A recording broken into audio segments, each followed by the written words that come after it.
স্কুলের ছাত্ররা মাদ্রাসার ছাত্রদেরকে চেনে না, কলেজের ছাত্ররা মাদ্রাসার ছাত্রদেরকে দেখলে উপহাস করে, বিশ্ববিদ্যালয়ের ছাত্ররা টুপি পরা মাদ্রাসার ছাত্রদেরকে দেখলে তাদেরকে সেকেলে মনে করে।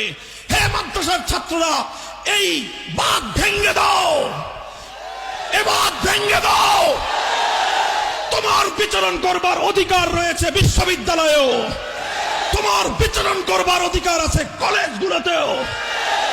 যাও, মিলো, হাতে হাত রাখো ছাত্র জনতা।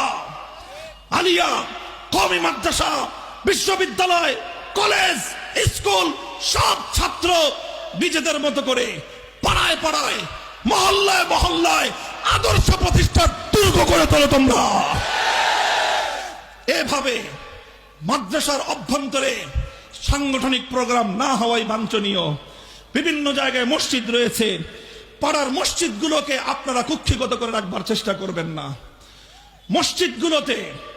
মসজিদগুলোতে যেখানে ধর্মীয় কাজ হবে, আল্লাহর জিকির হবে, দ্বীনের তালিম হবে, দ্বীনের প্রশিক্ষণ হবে, মসজিদগুলোকে বিভিন্ন দ্বীনি কার্যক্রমের জন্য আপনারা উন্মুক্ত করে দিন।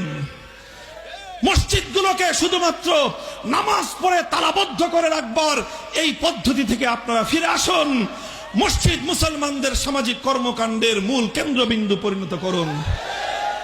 বিভিন্ন ভাইরে বিভিন্নভাবে বিভিন্ন জায়গায় সংগঠিত হয়ে সাংগঠনিকভাবে সামনের দিকে অগ্রসর হও।